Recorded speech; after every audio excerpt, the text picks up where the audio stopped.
All right. This is Taming the Perilous Skies, 100 Days to Launch. And when we started that, it was 100 days to launch. And now it's 4 days to launch. So we're on day 96, 4 days until the launch. And I'm here with my good friend, Matt Buchman, pen name ML Buchman. And so when it comes to, gosh, what should I expect now that this thing is being released into the world? This guy knows more than just about anybody on all that. He's an advisor to us at Spoken, and has just shared with me before we started this that he's completing what he thinks might be his last human narrated audiobook, which we at Spoken are going to help him to alleviate some of that burden, I think. And so that's all good. I'm not going to be able to do your bio justice. I do know this much. He has a ton of titles out there. He has on all of the platforms. And I'll ask Matt, maybe you could just share kind of your background and how many works you have out there. I mean, you've been all over the genre map. You started in romance, right? No, I started in science fiction and fantasy. Oh, then you went to romance. Okay, and I got that backwards. Those okay. never sold. And then what finally sold was this thing that I didn't know if it was thriller or romance, and it got bought by a romance house. And she said, "This isn't quite a romance, but I love this setup." So we talked about what a romance was. I redrafted and gave it to her, and she published that as the first of 13 titles. Oh, that's great. That's great. Well, give us a little bit more of that backdrop. I started writing late. I started writing at 35 during a midlife crisis on wheels. I lost everything, career, house, the whole bit, and went around the world on a bicycle and started writing a novel while I was out there, kind of by accident. That did turn out to be my first fantasy sale, but it was about this big, very small house. And I got hooked. And so as I continued being a project manager, I was writing in the background for years before I finally broke out. And that breakout let me publish 50 romance novels and 70 romance short stories before I switched over to thrillers. And I've now just finished literally just this week, launched the last book of a 16 novel thriller series. So I've got 75 novels and 200 short stories. Amazing. And for what's next is I'm headed to, believe it or not, Antarctica. I wore the t-shirt. Oh, awesome. On a tall ship to research the beginning of my next big series, Shackleton? which is near future. Near future. Okay. So near future Earth. Yeah, I do not have a historical bone in my body. I was just about to ask you, is there any genre that remains untouched? I have one cozy mystery short story. That's it for all of mystery, because I don't read mystery, so I just don't get it. And I have been told by top editors to never try to write historical again. Okay. All right. But if you're going to Antarctica, no doubt Shackleton's story and the rediscovery of the Endurance with that I know, incredibly preserved ship. I know, I love it. I watched that the day it came out. Yeah. I mean, I just couldn't get over it, you know? Yeah. I mean, it just puts a stamp on something, you know, that this happened. That, you know, that's still there. It's almost like national treasure when they find the ship, what's called the Charlotte, I think, in the middle. Yeah. In the ice. In the ice. Right. Exactly. Well, let's do this. So I would love to glean from your deep experience on what it means to launch, to watch what happens after launch, advanced reader copies. I'd love to share with you what I'm seeing so far. And get your reaction. Like, does that have any tea leaves, you know, prognostication, or is it just all throwaway and nobody cares, or, you know, so I'd love to glean some of that knowledge from you. So a nice narrow topic. Okay, good. Right. I mean, exactly. Right. We only cover really unimportant, tiny little topics here.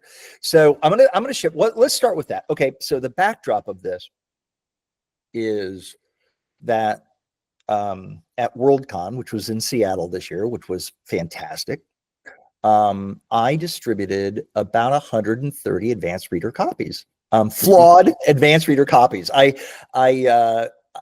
rushed that to print to get it ready for the show, and I call the paperback my Christmas edition.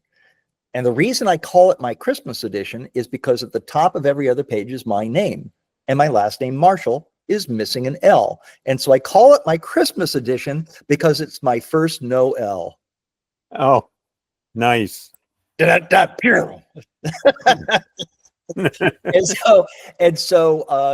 had flaws. I do think that what's going to hit the market on Friday on ebook, paperback, hardcover is been really nicely tightened and cleaned up, and typos. 2 L's.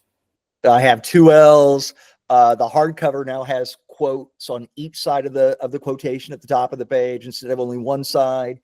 And so yeah, it's I think it's pretty tight. And so the advanced reader copies though are getting some reviews, and these are like legit readers. I didn't pay anybody to do this. I didn't have friends go and do this. Right.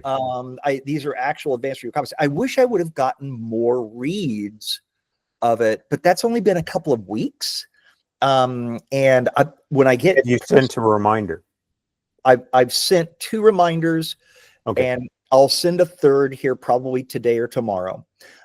And so the feedback that I'm getting is really super positive. Even those have said, "Oh, I've just started it, but I'm really enjoying it so far." You know, that kind of thing. I'm going to share with you the Goodreads as it's. Go ahead. Before you do, yeah, let's wind back, because you've actually glossed over something here that you've already done a lot of that most authors don't. Is you had a launch plan. Very few authors go into a launch with a plan. They write a book and they get ready to release it, and they go, here it is. And they wonder why it's not selling. Well, you know, it just so happens that this docuseries is geared towards debut authors, my debut author experience, and providing insights that can be helpful to debut authors. And so what I'm hearing from you is that my launch plan is a bit of an unusual anomaly. It is. It is. I've got a very deeply involved launch plan that I even sometimes follow, but that's a different issue. But give us the high view of your launch plan. What does it include? It includes things like letting people know what's going to happen, cover reveal. These are mostly your newsletter subscribers, right? That's to my newsletter subscribers. Right. But then as I build, I'll do things like I'll grab Goodreads early, and I'll get the cover and back cover copy up. And then I might put an excerpt up on Goodreads as a review by myself of my book with no rating. But it's like I start getting traffic, because the way Goodreads works is every person who shares that title, everybody they've ever shared to gets notified that they shared that title. What do you think I should do? That's fascinating. So I can put an excerpt up as the author on Goodreads. And it's known that I'm the author, right? Because the poster is the author. What kind of excerpt do you usually choose for that? Because I will go do that right after this call. It should be tropish, right? I mean, it should be representative. It should be tropish. It should really hit dead center on. It should have high action, and it should have character. It's just like writing a story: character in a setting with a problem. Those are your 3. That's the core of any story. Not necessarily the beginning. I mean, I start with an in media res moment that is sort of disorienting, a little bit action oriented. But you're not saying it should be that. It can be the middle of the crisis. Anything that's going to make a hook, anything that's going to go, oh, this is a fun read. So it can be right at the peak of the crisis, and that is your hook, unless it gives away something earlier. My general guideline on excerpts is I try to keep them from the first 3 chapters, You keep because it within the first 3 chapters? somewhere within the first 3. Something that is introductory, but not necessarily the first, like something that's world building, or it's situational, or character revelation or something. character, right. Because what happens if you get deeper in and you do something, the reader doesn't have the base to know that this is an important moment. Why this is an important moment. Why didn't I talk to you? Why didn't we do this interview 4 weeks ago? But I start about 6 months ahead when I'm on the ball. And now I'm launching Friday. Okay. But see, I mean, if we're going to play with the timeline here, the back end of the timeline is what makes this book sell is your next book. Okay, so I do have at the end of the book, I do invite people to sign up for my newsletter. I give them that link, and then I will send them the first chapter of book 2. Absolutely. Yeah. Okay. Good. The excerpt thing, though. Okay. I'm going to go and I'm going to do that today. Good. All right. Now that's just one stage. And so the excerpt, it's not that you want to do that 6 months ahead. It's that you do a tease at 6 months. At 5 months, you do a cover reveal. Well, that's to an audience that debut authors don't have, though, right? Like, I don't have the newsletter following. You're revealing these things to a population that I don't have. You can also do it in an ad space. Sign up, come up with some kind of a high traction ad, which I'm terrible at, but something along the concept of, here's a cover of my upcoming novel, and here's some kind of a benefit to signing up now for when it will be released. Here's some kind of a hook. And the more they see it, of course, that's how advertising works. So what this reminds me of is something you've long known, and that I now know, like, inherently. And that is, when I went to Worldcon, I knew I had a good cover. I knew that Jason Gurley, the same cover artist for Hugh Howey and his Silo series, that Jason had, based on our very, very, tight collaboration, specific imagery, like very specific imagery and blah, blah, blah. I knew that he had created a cover that was genre, that was story, that was unique. And that's how you got 130 copies into people's hands. Exactly how I got 130 copies into people's hands. And here's the thing, is while I don't have nearly as much feedback or reviews from those folks yet as I'd like, it's only been a couple weeks, but the truth is, there isn't a single one of them that could have looked at that cover art, that image, and been attracted to it and not been the right reader for my book. They are absolutely the right reader for my book. And so the importance of cover just cannot be overstated, right? I mean, yeah. I mean, well, you think about walking into, the old things, bookstores, and we still have one, Powell's, here in Portland, actually. I love Powell's. I have spent so many dollars and so many hours in Powell's. They're evaluating my book to actually include at Powell's right now. So nice. Yeah. I've even spoken there a couple of times. I love them. Oh, really? Oh, that's awesome. Yeah. But somebody walks into their genre section, because that's the way bookstores are designed, rather than online where you can cruise around and stumble on things. So they go into their genre section. What's the first thing? The cover gets it into their hand. Then the title says, this is stupid, or it's a good title, maybe. And then they'll turn to the back cover and there's the blurb. So it's a thing of stages. The trick is you got to get it into their hand. You got to catch them first. You've got to slow them down, because they're looking at a rack after rack. Yeah. And if the cover says, oh, this is my jam, then you've done 90% of the work right there. That's just it, right? The cover has to be really accurately representing what it is that your story is about and the genre, and to attract the right reader. And I just got so blessedly lucky with Jason's work. I just knocked it out of the park on that. And in fact, people on like Instagram reviews, I've got more Instagram reviews, and they're like 57 people responded to one person's review of it, and just reacted. So many of them just reacted, "Oh my God, that cover is gorgeous." Mm-hmm. You know, and so yeah, good. Okay, so launch plan. So you're revealing various things. You're doing the excerpt, and then what else? Well, debut author is a huge challenge. That's why I said what sells the first book is the second.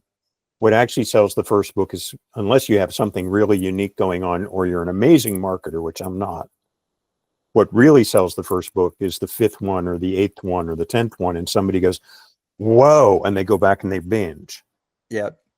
And well, then, I can't afford time yet. I'm working on it, but yeah. So, but for the debut author, I think there's actually the biggest trap is you bank everything on this book.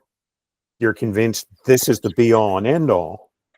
And so you invest. No, not Oh, me. no. I didn't do that. Who does that anyway? I mean, come on. My first book, I finished it. I got it all polished. I was in on the edit and the proofread. I'm holding the book. And my editor looks at me and said, when do I get the second book in the contract? And the scariest thing I've ever done was facing a blank screen the next morning, because I had been holding perfection, beginner writer, but perfection. And I was facing a blank screen knowing everything I wrote would be crap by comparison. I am so fortunate to not be bound by the burden of a traditional publisher. I mean, that expectation is ridiculous. I mean, I'm so glad that 120 query letters were rejected. Yeah. I had 440 before I got mine. So if that makes you feel I good. thought I was really had like a record. No, that's up there. That's up there. The first book sold because I was in the publisher's class. Like I said, very small press. But the next breakout book was 440 rejections across the 12 titles I'd written by that point. Well, and now when you look at the market and you look at somebody who's 57-year-old white guy, coming out with his debut sci-fi novel, I mean, just right there, right? It's like, I'm not sure I'm going to bite on that. Yet one more reason that I love indie is you can do anything without all those filters in place, but that's a whole different topic. Pros and cons, right? If Lee Harris of Tours came up to me and said, I see that your indie published title is doing really well, and I read back through the first chapter, and I'm really interested in picking this up for tour, I'm going to take that call. I'm not going to lie, I'm going to take that call. Yeah. But you need to look at that call really carefully, because a lot of people who've taken those go, oh, never mind. Because of all you lose. Or I wish I hadn't. But the thing that traditional did for me was it built my audience to the point where they were 70% of my writing and 15% of my income, because I launched my indie career underneath that audience they had built for me. But I was making 42 cents a book, except when it was, and I was careful with the contract, versus, $3.70 if I sold it for $5 for indie. The 70% thing. Yeah. Versus the 8 to 12%, except when they do it on deep discount, in which case you get zero. It is awfully interesting how it all works. Is there anything else on the launch? Yeah, probably a couple things. Let me cheat and bring up my launch plan, which I have not looked at in too long, as I said. Partly because it's just integrated what steps I do, and I'm also, because it's an ongoing series, I've got Oh, you're in a series right now. I'm in a long series, so you're kind of just like marketing to the same folks. mechanized. Yeah. And what I do need to do is, now that it's a completed series, I need to now start marketing it as a block, which is the kind of problem you want to have. So I'm not complaining. So you want it, long pre-order. You get by 2 months out, you want to have a pretty clean copy. You want to be recording your audio. Want to try to set up some promos if you can with like Kobo and Barnes and Noble and those guys. If you're willing to invest in the first book, that's about the timing to look at a BookBub featured deal or something like that. And then start updating your social media banners and your website banners, and update your advertising to show, this is what I'm doing. Let's see, I'm just looking for what are some of the, you want to be hitting social media a couple times a week saying, here's what I'm doing, here's an excerpt, here's a character sketch. Some people have really strong characters and they'll start doing posts in the character's name, to the point where I know some people who have following, their characters have much bigger followings than they do.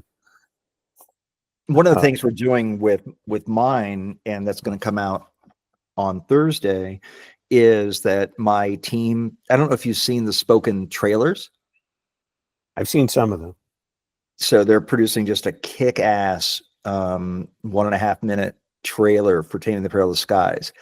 And then I need to get it out onto, various channels. I don't have a following, so I'm going to be relying on cross tagging, the hashtags and blah, blah, blah. And we're going to leverage the spoken distribution as well. But yeah, the characters in my book have been applauded as really, really fully developed and intriguing characters. So that would be a good angle, is to hit the character angle. Mm-hmm. Hit the character, hit the world, whatever's unique about your book and your voice are the things you want to be promoting. Yep. I write strong female characters always. So yeah, I do too, actually. My favorite ones, I think, are my female characters in my book. Oh, they're my leads. I'm actually writing. I do role reversal. It's what I do. So, if you think of the standard 5-man team, you've got the leader. For me, that's female. You've got the muscle. For me, that's female. You've got the babe. That's usually the guy. Yeah, well, that works for me. So, and I just do it because I just love breaking those expectations. Yeah. And that got me a couple times top 10 romance of the year from Booklist. I don't know that I have any deliberate approach to that, but what I find in hindsight, or have found with this first novel in hindsight, is that my most interesting characters that I wrote were female. And a lot of the strongest characters, the President of the United States, the Prime Minister of Italy, those are two very key characters here, both female. My quantum encryption genius, female. The inventor of anti-gravity is male, and my main character, my main protagonist is male. But lots of great female characters. Yeah. So interesting. And I need to backpedal for just a second there. I am a very conscious writer. If you are not a conscious writer, don't try to do something like that consciously. Just let the characters be who they need to be. Yeah, kind of like mine. It was just organic. Exactly. I co-wrote a book on creativity with my sister, who's a photographer, and so I laid out my whole processes and then asked her to write a response section at the end of each chapter, and she went, "Oh my God, you're nuts," because it's so not how her creative process works. So I need to put in that big caveat, even on a launch plan. Trust your own creative process. What is it that excites you? Communicate using that, and that's going to be the template that helps people get excited about you. So like one of the things I do, I'm really nerdy, right? So I have a blog called Nerd Guy Friday. And on Nerd Guy Fridays, when I issue them, it's not every week, it's something technical. And it ended up being one line in the book, but it was 3 hours of research. I give you the 3 hours, a summary of the 3 hours of weird research, because Yeah, I'm a nerd guy. Yeah, it reminds me, you've shown me some of the spreadsheets that you have on, what happens when, and in your books, you're very detailed and your very head goes precise. like that. Well, no, mine doesn't, because of the spreadsheets I have for 47 million people dying over the course of 12 hours on what type of aerial, and was it falls or was it pressurization from oxygen, because that's all that was battery powered that they failed from, and in addition to people on the ground actually dying from falling devices or falling aerials, right? So I've got all these different classifications of what happened when, and that's just one of the spreadsheets, is the hourly stats. But then there's like the acceleration and deceleration stats in Going to Save the Sun, or the free falls before the grid kicks back in and anti-gravity kicks back in. So all of those, you and I think, are probably pretty similar on our detailed nerdness. And now listen to what you just said. Your book has a lot of detailed nerdness. There's your audience. Yeah. So how do you market? Now you step back one layer and you go, how do I market to people like me who are nerdy? Oh, I start, maybe give them facts, give them background, give them more depth. Here's what I had to learn to figure out how orbits worked. Here's what I had to do so you can start using those as teasers. Yep. And you can put in the quote. Here's the paragraph, hopefully an exciting one. And here's what I had to do to build just that paragraph. And so people get to become part of seeing how it was built and eventually become part of that process. Although when you're putting those things out, you have a natural audience because of your newsletter distribution, and you have a blog, and because of your newsletter distribution, you have a followership of that blog. For debut authors like myself who don't have that, it's kind of throwing a bunch of stuff into the void, right? Or, I mean, yes and no, because what do you do to promote a blog? So again, stepping back, you just ask the right question. And then the next question is, what do I do to get people to see this thing? Is it by putting up a graphic in Instagram? Is it and putting a beginning of a description and a link out to the blog? Is it by doing a YouTube video because you're a YouTube guy who's an extrovert? Let me explain how I wrote this paragraph. And if you want the details, they're over here on this blog. What's the mechanism that you can use to promote that? Well, and yeah, there's the blog, but then there's also the audiobook that has, excerpts from that are fantastic. Do you ever leverage podcast distribution for promotion? Not yet. I'm wondering how one would do that. I mean, obviously being an audio guy and us working together on spoken, that would become a natural sort of opportunity, I would think. Yeah, I've been on I'm a severe introvert. So this is me in conference mode, and I will go and collapse later this afternoon. When I do a 7-day conference, you hide it well. It takes me a week to come back afterward. So the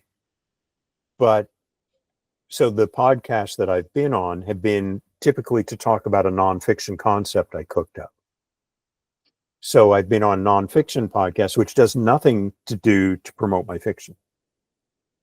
It's right. Like, I have not been on a fiction podcast yet that promotes my work. I've been on spoken related industry, stuff, but not anything that's actually getting in front of listeners or readers. Yeah. I've given talks on men writing romance and how to record your own audiobook and building character voice and unconventional marketing. Those don't sell my book. Right. So I haven't getting into the podcast and on the fiction side. I don't know how that works. Well, let's do this. Go ahead. Versus posting something on YouTube and building a YouTube library of things. And I've tried that a couple times in a couple different ways. Yeah. And that hasn't gotten it yet either. So I'm still looking. That's Okay. one of the things about being an indie. You are responsible for the whole business. So the marketing, you keep testing, and the market changes. That worked for 3 years and then went away. Yeah. That worked for Like 6 TikTok. weeks and Like right cost now, me a lot of TikTok's money and huge. did nothing, you know? Yeah. Okay, so let's wrap up the launch plan side of things. Anything else that you want to share with the Launch doesn't end on launch day. that is our next part of this discussion. So that's perfect. Yeah. You need to, okay, I've now got the object and it's real and it's out in the world. Now you need a plan that probably runs at least 2 weeks or a month of what are those things I can do to make the book more visible. Yep. Yeah, I'm fortunate. I'm working with the folks that launched my book, Joel and Laura Pitney and their colleagues, and so they're helping me to sort of, you know, make sure that I've got all those, you know, processes in place. But let's do that as a that's a great transition. So before we get right into what to monitor after launch, so what are you doing? Like, how are you optimizing? How are you doing all that? I'd like to share with you that you know, I distributed 130 advanced reader copies at WorldCon. Oh, right. We skipped right over that. So I did that a couple of weeks ago, and I've done a couple of reminders because I, you know, made sure to get their email addresses, and I'm fortunate that I've got at least 3 Instagram reviews. I've got 10 Goodreads reviews. I know a few more probably going to be coming in today, probably several more, I hope, this week from those advanced reader reviews. And I am batting 4.6 out of 5 on Goodreads. I mean, I'm over the moon. It's stellar. It also looks fake. Not a one of them is fake. I didn't pay for any of them. I didn't, you know, and so not a one of them is fake. And so they're all legit. They're really encouraging. In fact, I've got to tell you, since these are the actual first readers of my actual first book, actually ever, not an editor paid, not a paid beta reader, not a friend from a workshop, not a, you know, not family or friend. No, these are the first time that my book has ever been actually read by actual readers. And so far, you know, I don't know really how to think about the ratings, but it's stellar. I've only got a few. I want a lot more, even if they're not quite as good. I just want more reading my story, which I'm just thrilled by. But I'm wondering, how should I characterize those initial advanced reader reviews? Like in my mind. In your mind, yeah. There are a couple of things going on. One is it tells you successfully targeted the right people. Yeah. Because otherwise, if they'd, you know, been grabbed that cover and then given you a 3, or your writing would have made them give you a 3, then you'd know I missed the mark. But what you've done is you've gotten the pieces lined up, and those pieces are from, you know, title, cover, blurb, craft. That has to be a clean chain of events, a clean chain of quality too. Yeah, the quality thing was, you know, when I got those advanced reader copies out and I'm seeing that my own name was misspelled at the top of every other page, and I had some typos in there, but I told everybody, I'm like, hey, this was a rush to get in front of WorldCon, and so by now the version that's coming out on Friday, I think, is really super tight. But I'm probably going to find problems there too. So You always will. Yeah. My first book was released with 64 known errors, but that was back in the day where you had to scrape the blue sheets. Right. So now I can re-upload, you know, on a moment's notice if I have like InDesign or whatever on my interior formatting. And my audiobook, of course, was spoken. I can just go and update that passage and then just redeploy it, you know? Yeah. And so, yeah, the world's so different on making that process easy and organic, which also brings up the post-launch process of just continuing to update based on your feedback to optimize the work. Now, I know that's not a traditional thing to do. You move on to your next book, your next book, your next book. But for me, I want to have that next reader getting that much better of a work. I'm wondering, well, let's come back around that. Okay, so Goodreads reviews, it sounds like at least indications are you've kind of lined up the right things so far. Yes. So Okay. that's the first thing I'd take from it. Okay. And the bottom line on all of this, on any career, but especially on writing, is if the quality isn't there, you're never going to surface. Yeah. 95% of Amazon books sell under 3 copies in their lifetime. Oh, It's some crazy number like that. And that's because they haven't done these due diligence steps of, I mean, you want to see what's down in the morass, start looking at the AI generated books. They're down there. Yeah. Yeah. So, which, by the way, I think someday those are probably going to, for certain genres that need predictable, regular, I think that now, for mine's not like that, right? I mean, I actually base mine off of an actual theory and actual physics that I actually came up with. Try that, AI. Yeah. But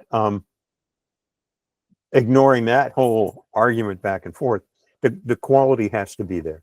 And so we actually have an in-house policy of, my wife won't let me release anything that isn't better than my prior work. Well, man, you have she rejects checks and balances. It's so fortunate, and it is. I envy that. Right? I look around, and my yellow Labrador Retriever is useless at editing my work. You hear me? Are you listening?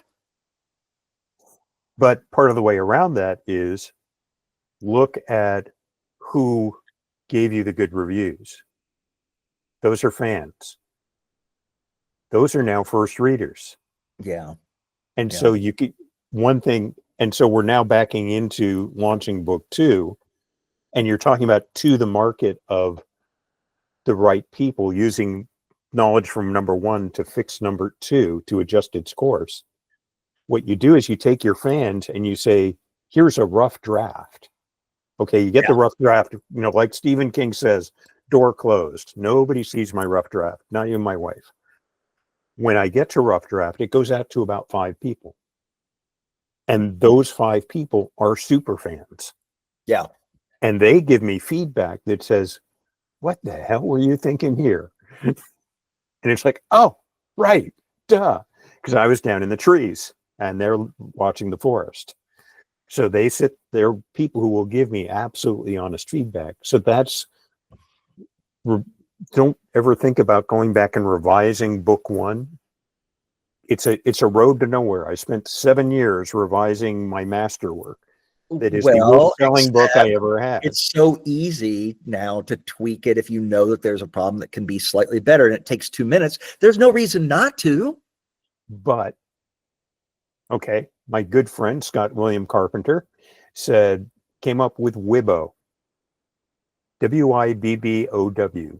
Would I be better off? Better off writing? And the answer is almost always yes. And he uses that as a marketing test. He uses it as a writing test. Time invested in an old book, your top fans have already read it and found it.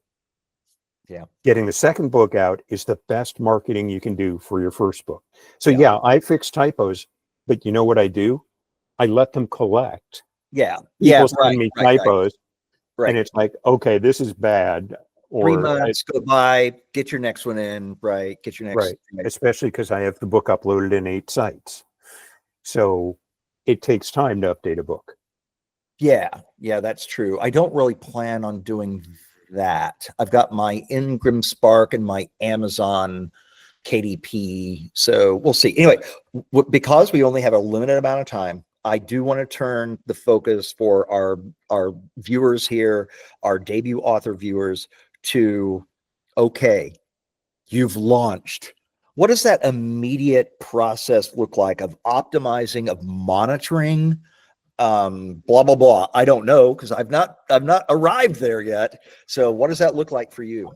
The very first thing you have to do is this.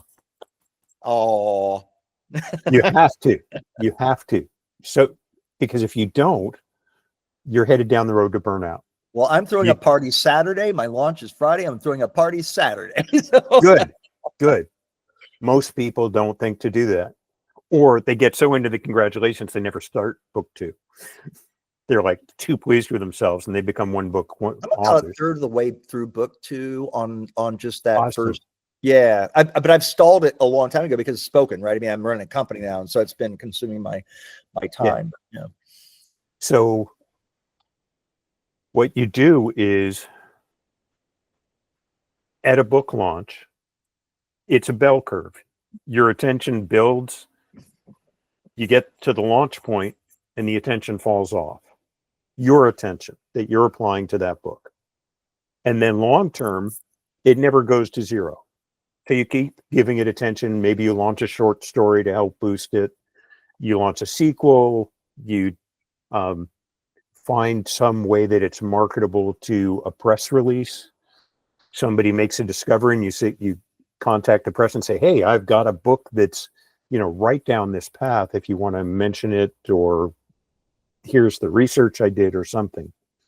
You look for ways you can keep that book alive, but your attention curve is peaked around that launch day. And then your question becomes, what can I do to make that fall off of sales, separate bell curve, but that fall off of sales, make that tail longer? Well, what's interesting about your sale process is you've got a followership. And so they know it's coming. They know it's coming. They know it's coming, and now it's available. And so you're going to get that push of sales, right? As a debut author that doesn't have that, go ahead. But that group diminishes over time because they drift off and find another author that they're hooked on, or I have a long time between launches, or so I need to refresh that group as a ongoing author. As a debut author, what you're doing is you have to watch out to put too much attention on book 1. Yikes. Book 1 is going to launch. It's going to do what it does. If you get some traction like you're getting, and getting people to actually review it is real traction. Launching with 10 stars on Goodreads versus launching with none, you've done your homework. For a debut author, that puts you up in the top 1 percentile. Seriously, that's way up there. Your question then becomes, what can I do to extend the life of book 1 and use that to start building audience? How do you not lose the audience, especially because book 2 is a lot faster than book 1 because you've learned so much writing book 1, but it still takes time. And the audience read it in a day and is probably going to email you and say, "So when's the next one coming?" What is that immediate? Which is gold, by the way. Frame their name, put it away carefully. Yeah. No, that's actually a good point. What does that immediate? So Friday comes, book is out in ebook, paperback, and hardcover. I'll be putting out the audio serially on Spoken until that's all rock solid entirely in its entirety, ready to go. In which case, it will then go on Spotify, and hopefully, it'll also go, as long as Spoken becomes the newest Findaway Voice approved AI producer, which we're confident in. It'll go through those routes as well. But in that immediate post-launch after Friday, this next week, this next 2 weeks, what is it that I'm doing in your mind that is helping to just optimize that launch?